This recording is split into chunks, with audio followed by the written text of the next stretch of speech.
Hello my dear viewers, आप सभी का बहुत बहुत स्वागत है आपके अपने ही जाने माने YouTube channel Durgesh Singh online study में। और आज मैं आपके लिए लेकर आई हूँ मिल्टन की famous poem on his blindness, जिसका सब टाइटल है when I consider how my light is spent. तो देखिए व्यूअर्स, सबसे पहले तो आज हम डिस्कस करते हैं इसके की फैक्ट्स। इसके जो मुख्य ज़रूरी बातें हैं वो हम इसके बारे में पहले डिस्कस करते हैं, बाद में हम इसकी वर्ड बाय वर्ड अर्थ को पढ़ेंगे। तो देखिए, ये सबसे पहले तो ऑन हिज ब्लाइंडनेस, ये एक सोनेट है जो मिल्टन के द्वारा लिखी गई है। जैसा कि आपको पता है कि मिल्टन की जो सोनेट थी वो पेट्राचन पैटर्न पर आधारित थी। पेट्राचन जिसको इटालियन फॉर्म भी कहा जाता है। इस पोएम में सोनेट में एक ऑक्टेव होता है और एक सेस्टेट होता है। ऑक्टेव में 8 लाइन्स होती हैं, जिसमें 4 लाइन के 2 स्टेंजा होते हैं, और एक सेस्टेट होता है जिसमें 3 लाइन के 2 टरसेट होते हैं। और इसका जो दूसरा टाइटल है, it's another title is when I consider how my light is spent. ये इसका दूसरा टाइटल है, सब टाइटल के नाम से इसको जाना जाता है।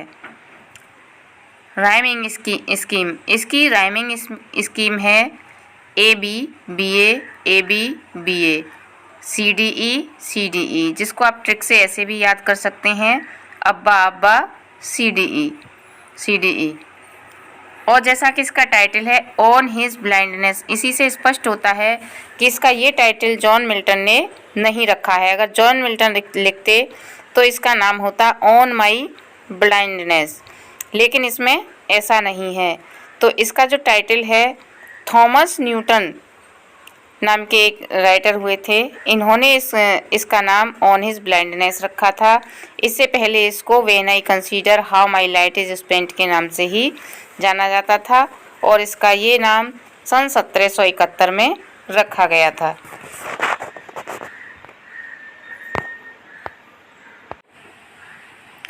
अब हम डिस्कस करते हैं अपनी पोएम को 1 बाय 1 में। आपके इसके मीनिंग्स बीच बीच में बताती चलूँगी, वो आप चाहो तो नोट कर सकते हैं। व्हेन आई कंसीडर, व्हेन यानी जब, आई में, कंसीडर सोचता हूँ, हाउ कैसे, माई लाइट इज़ स्पेंट जब मैं सोचता हूँ कि किस प्रकार मेरी आँखों की रोशनी चली गई। एर का मतलब होता है पहले। हाफ माई डेज, मेरे जीवन के आधे जीवन से पहले ही। In this dark world and wide, जिस पर अंधे आदमी के लिए सारी दुनिया बड़ी और चौड़ी हो जाती है। तो मिल्टन कहते हैं कि इस अंधकारमय संसार में, इतने बड़े संसार में, मेरे जीवन के आधे से भी पहले मेरी आँखों की रोशनी कैसे चली गई। And that one talent, that one talent से यहाँ मतलब मिल्टन का उनके अंदर उस टैलेंट से है जो वो पोएम लिखते हैं, जो पोएम लिखने का उनके अंदर टैलेंट है। ये उस टैलेंट के बारे में बात कर रहे हैं कि वो talent which is death to hide, जो मेरे पास है और जिसे केवल मृत्यु ही छुपा सकती है, यानी मेरे साथ मरने के साथ ही ख़त्म हो सकता है। Lost with me useless, lost यानी पड़ा हुआ है, विद मी मेरे अंदर, यूजलेस बेकार, मेरे अंदर बेकार पड़ा हुआ है।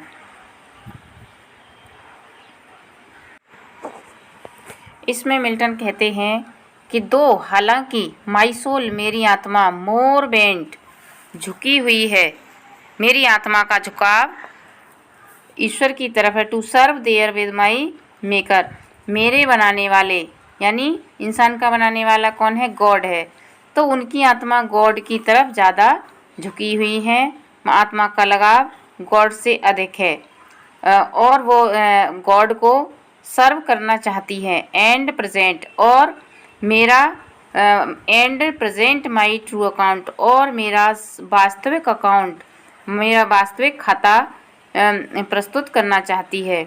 लेस्ट ही रिटर्निंग चाइल्ड, ताकि जब मैं लौटकर भगवान के पास जाऊं तो गॉड मुझे फटकारे नहीं। चाइल्ड का मतलब होता है फटकारना, कि जब मैं जाऊं तो मुझे गॉड फटकारे नहीं, कि उन्होंने मुझे जो टैलेंट दिया था मैंने उसका कोई प्रयोग नहीं किया, उसे मैंने अपने अंदर दबाए रखा। Doth God exact day labour light denied I fondly ask. अब मिल्टन कहते हैं कि मैंने बड़े ही प्यार से पूछा भगवान से कि क्या लाइट डिनाइड यानी अंधे, मुझ जैसे अंधे, कि मैंने पूछा बड़े प्यार से कि क्या गॉड मुझ जैसे अंधे से भी डे लेबर यानी मेहनत करवाना चाहते हैं।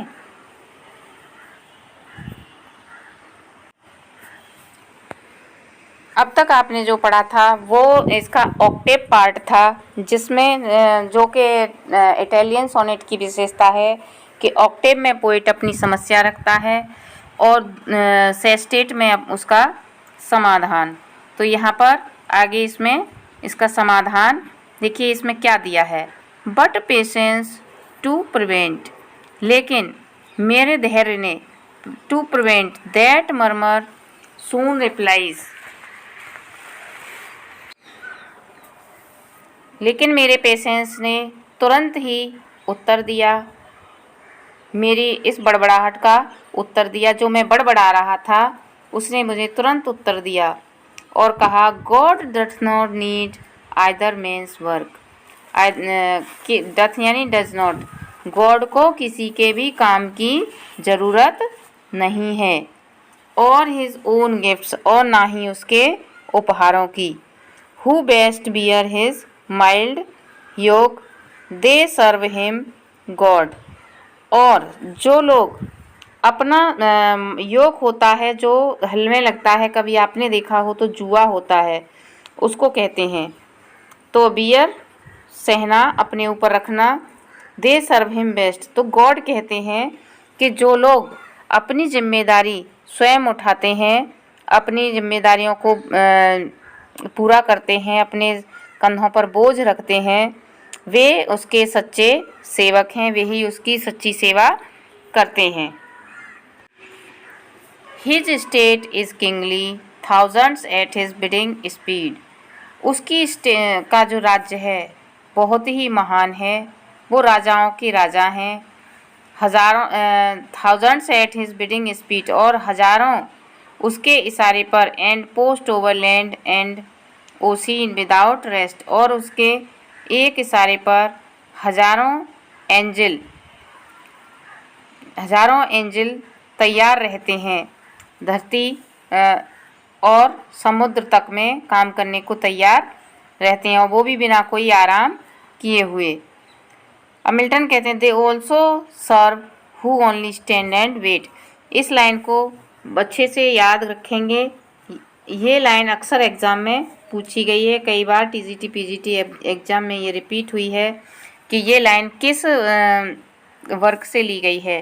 तो ये ऑन हिज ब्लाइंडनेस की फेमस लाइन बन चुकी है। They also serve who only stand and wait, इसमें मिल्टन कहते हैं कि वे भी भगवान की सेवा करते हैं जो केवल अपनी बारी आने के लिए इंतज़ार करते हैं और कतार में खड़े रहते हैं।